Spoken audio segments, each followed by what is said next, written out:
नमस्ते हिंदुस्तान।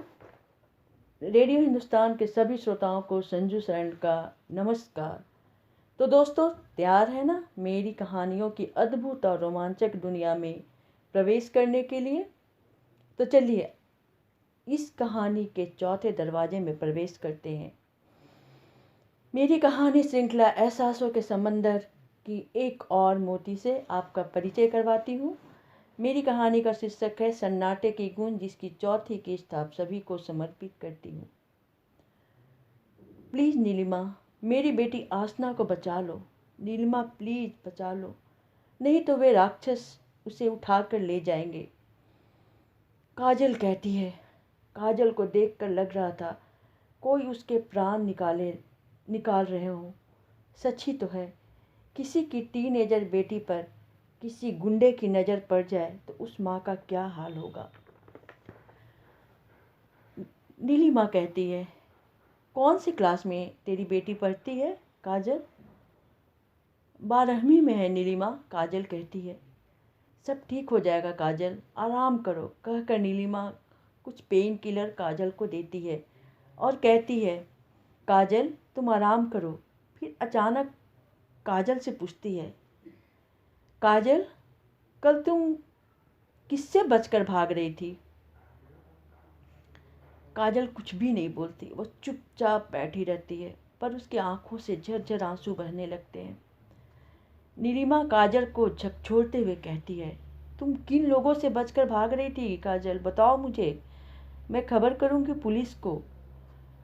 नीलिमा, साहिल शर्मा से। साहिल शर्मा? वो तो तेरा पति है। काजल कहती है, वो पति नहीं है नीलिमा, वो दलाल है, वो दलाल, एक नंबर का बदमाश है। नीलिमा, साहिल शर्मा दलाल है, वो घटिया इंसान है। जानती हो नीलिमा, रानीगंज के बड़े बिजनेसमैन का बेटा दलाल है, कितनी शर्म की बात है। यह कहकर वो रोने लगती है। अभी जानती हो, वो बहुत बड़ा बिल्डर बन गया है। उसने अनेक जगह अपनी बिल्डिंगें बनवाई है, आसनसोल, बर्धमान, कलकत्ते में भी वह बिल्डिंग बनवाता है।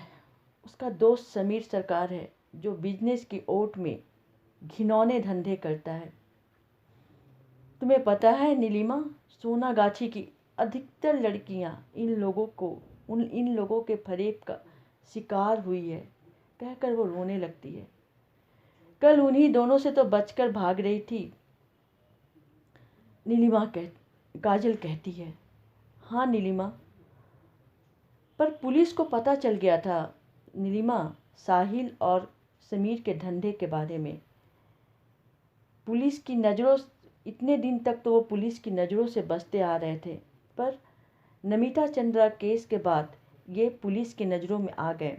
तुम्हें पता है ना, पिछले दिनों नमिता चंद्रा रेप केस और उसके मर्डर का कांड में अनेक लोग पकड़े गए थे। उन्हीं में से इन दोनों का भी नाम है, क्योंकि जिन्होंने नमिता चंद्रा का मर्डर किया था उनकी मोबाइल में इन दोनों का भी नंबर था।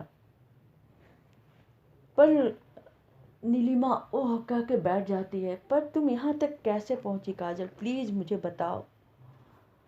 मैं तो ग्रेजुएशन के बाद दिल्ली चली आई थी काजल, पर तुम तो कहकर चुप हो जाती है नीलिमा।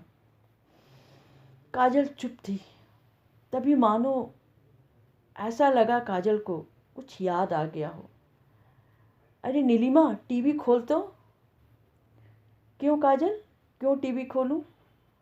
क्योंकि जब पुलिस गाड़ी की सायरन बज रही थी तो उस समय मैंने गाड़ी का दरवाज़ा धीरे से खोल दिया था, क्योंकि मुझे डर था कि मैं भी इन लोगों के साथ पकड़ी न जाऊं। और उन लोगों ने पुलिस के डर से हड़बड़ाहट में गाड़ी चलाई, जिससे गाड़ी एक पोल से टकरा गई। मैं भागने में सफल हो गई, पर गोली चलने की आवाज़ मैंने सुनी थी नीलिमा। पता नहीं उन दोनों का क्या हुआ, कहीं उन दोनों को गोली तो नहीं लग गया। नीलिमा काजल की बात समाप्त करने के पहले अपने बेडरूम की टेलीविज़न को खोल देती है। जब नीलिमा और काजल न्यूज़ देखती है तो दोनों के होश उड़ जाते हैं। एंकर की आवाज़ नेपथ्य में गूंज रही थी। कल रात सॉल्ट लेक इलाके में 2 दलाल गिरफ्तार हुए। किसी काजल नाम की महिला के साथ भाग रहे थे। काजल भी महिला दलाल थी और लड़कियों की सप्लाई करती थी। ये सुनते ही काजल चिल्ला उठती है, ये झूठ है नीलिमा, ये झूठ है, ये सरासर झूठ है। पुलिस भी मिल गया है इन लोगों से। बड़े लोग हैं ना नीलिमा, पुलिस ही इन जैसे लोगों को, नेता को बचाती है। ये झूठ है, ये झूठ है, कहकर रोने लगती है काजल। एंकर कह रहा था, पुलिस काजल को भी खोज रही है। नीलिमा, ये अंतिम शब्द सुनते ही नीलिमा के होश उड़ जाते हैं और वो सर पर हाथ रखकर बैठ जाती है सोफे पे। ओ माँ, क्या होगा, मेरा क्या होगा, ओ माँ क्या होगा मेरा। यह कहकर टीवी ऑफ करती है नीलिमा और कहती है कि कहीं मेरे दामन पर भी कलंक के दाग न लग जाए। इसी कहानी के अगले अंक को सुनने के लिए सुनते रहिए रेडियो हिंदुस्तान। तो मैं संजू सरन विदा लेती हूँ और प्लीज़ प्लीज़ आप सब्सक्राइब और लाइक भी कीजिए। जय हिंद।